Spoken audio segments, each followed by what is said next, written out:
Then there's Rooter, the ankylosaur. I decided I wanted to talk about this very minor character because he got a pretty interesting history. You see, censors felt that the scene where Littlefoot's mother dies was too traumatizing for kids, so Dawn added this scene where Rooter tells Littlefoot the same thing we have already heard by Littlefoot's mother earlier. I still like this scene though because Littlefoot keeps in character, and I especially like when Littlefoot says, "My tummy hurts," to change the subject matter.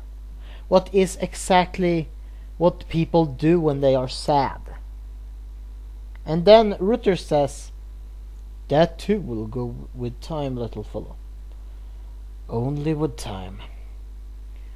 I might take this too far, but I actually think that Rooter died directly after this scene, because he sounds so optimistic up until he says "only with time," as to say he fades with time, and then he just walks away. Now this is of course only a speculation, but I just can't feel but there was something more to this character. The animation is kind of like a mix between Mary's Melodies and Bambi. The backgrounds are very dark, detailed and realistic, but some of the character designs on the younger dinos kind of looks like the early Disney characters like Pluto. But the adults look like real animals. A little tick, why is Ducky so tiny? I mean, we see her hatching about the same time as Sarah. So why is she so small? Is she a dwarf? Cause her species is about the same size as Stegosaurus. And Spike is actually younger than her. So why change the size of her but none of the others? The soundtrack is one of my favorites. The opening is mysterious and whimsical at the same time, and the scenes with Sharptooth sounds almost like something from Star Wars.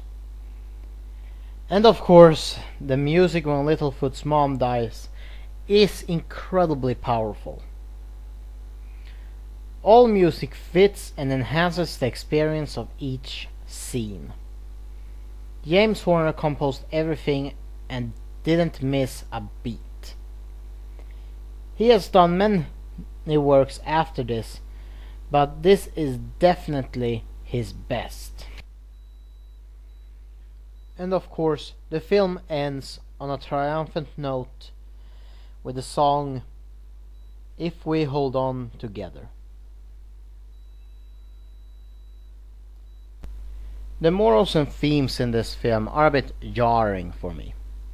One theme this film tries to explore is prejudice, but the film just kind of drops it after 40 minutes, and Sarah really is the only character with prejudice issues.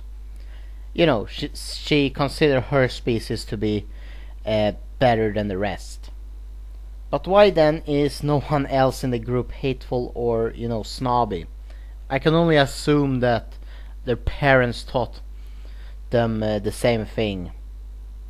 Littlefoot's mom told Littlefoot he shouldn't play with children out of his own species.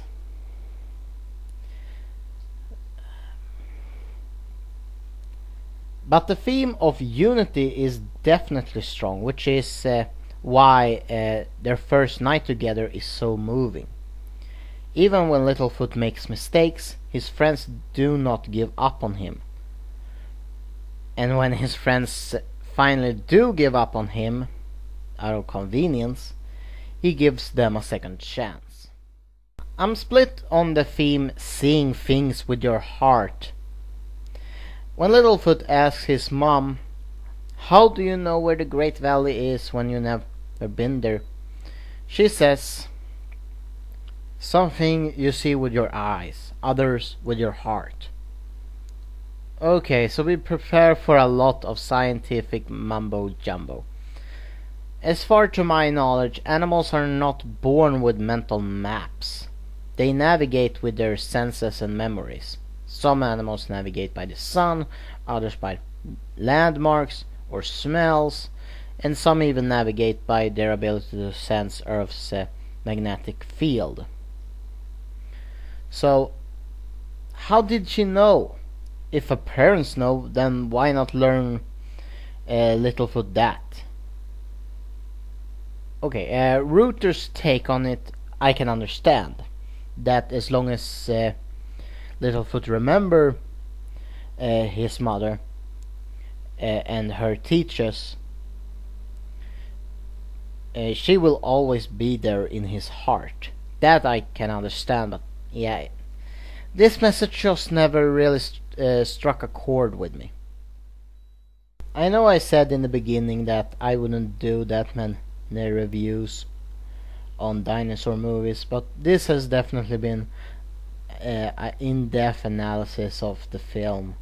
But I just found this film fascinating to analyze, since it's such a great example on classic storytelling, unlike a lot of recent films that don't even seem to try to tell a cohesive story.